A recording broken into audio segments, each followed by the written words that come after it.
السلام علیکم دوستو، آج میں آپ کو ایک ایسی کہانی سنانے والا ہوں جو میرے ایک دوست کے ساتھ پیش آئی۔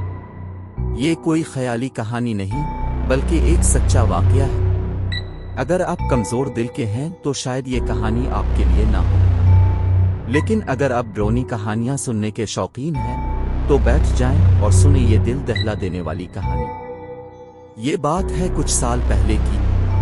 میرا دوست علی ایک پرانے گھر میں کرائے پر رہتا تھا۔ گھر بہت بڑا تھا اور تھوڑا خستہ حال بھی، لیکن کرایہ کم ہونے کی وجہ سے علی نے وہ گھر لے لیا۔ اس گھر میں 3 کمرے تھے۔ یہ گھر ایک خوفناک جنگل کے بیچ میں واقع تھا۔ اس گھر کے اس پاس کوئی اور گھر واقع نہیں تھا۔ پورا جنگل سنسان تھا اور اس جنگل کے درمیان میں یہ ڈرونا خوفناک گھر واقع تھا۔ گھر کے اندر کے حالات بھی کچھ عجیب و غریب ہی تھے۔ گھر میں ہر طرف گندگی تھی، چیزیں ادھر ادھر بکھری ہوئی تھی۔ علی نے پورے گھر کی صفائی کی اور پھر اس نے اپنی چیزوں کو گھر میں سیٹ کیا۔ اس نے اس گھر کو ایک نارمل گھر کی شکل دی جو کہ رہنے کے قابل ہو۔ شروع میں سب ٹھیک تھا، لیکن کچھ دنوں بعد عجیب و غریب چیزیں ہونے لگیں۔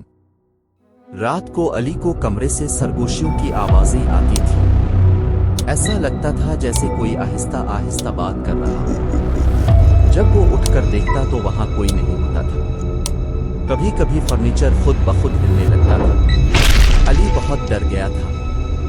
ایک رات تو حد ہی ہو گئی۔ علی سو رہا تھا کہ اچانک اسے کسی کے چلنے کی آواز آئی۔ اس نے آنکھیں کھولیں تو دیکھا کہ ایک سایہ اس کے کمرے میں گھوم رہا ہے۔ سایہ دھندلا تھا، لیکن علی کو صاف محسوس ہو رہا تھا کہ وہ کوئی انسان ہے۔ علی ڈر کے مارے پسینے میں شرابور ہو گیا۔ اس نے قرآن مجید کی تلاوت شروع کر دی۔ سایہ کچھ دیر بعد غائب ہو گیا، لیکن علی کی جان نکلی ہوئی تھی۔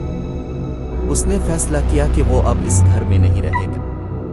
اگلے ہی دن علی نے گھر خالی کر دیا۔ اس نے اپنے کچھ دوستوں کو بھی اس واقعے کے بارے میں بتایا۔ کسی نے کہا کہ اس گھر میں کوئی روح بھٹکتی ہے۔ بعض لوگوں کا خیال تھا کہ یہ سب علی کا وہم تھا، لیکن علی جانتا تھا کہ اس نے جو کچھ دیکھا وہ سچ تھا۔ اس واقعے کے بعد علی کئی دنوں تک ڈر کے مارے سو نہیں سکا۔ اس کی زندگی بالکل بدل گئی۔ وہ اب بھی اس گھر کا ذکر کرتے ہوئے ڈر جاتا ہے۔ تو دوستو، یہ تھی میری دوست علی کی کہانی۔ کیا آپ کو ایسی کوئی ڈرونی کہانی معلوم ہے؟ اگر ہاں تو مجھے کمنٹس میں ضرور بتائیے گا۔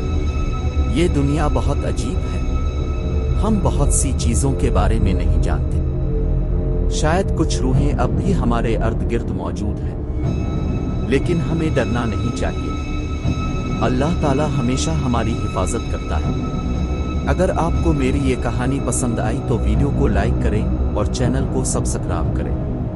میں آئندہ بھی ایسی ڈرونی کہانیاں لے کر آتا رہوں گا۔ شکریہ۔ اللہ حافظ۔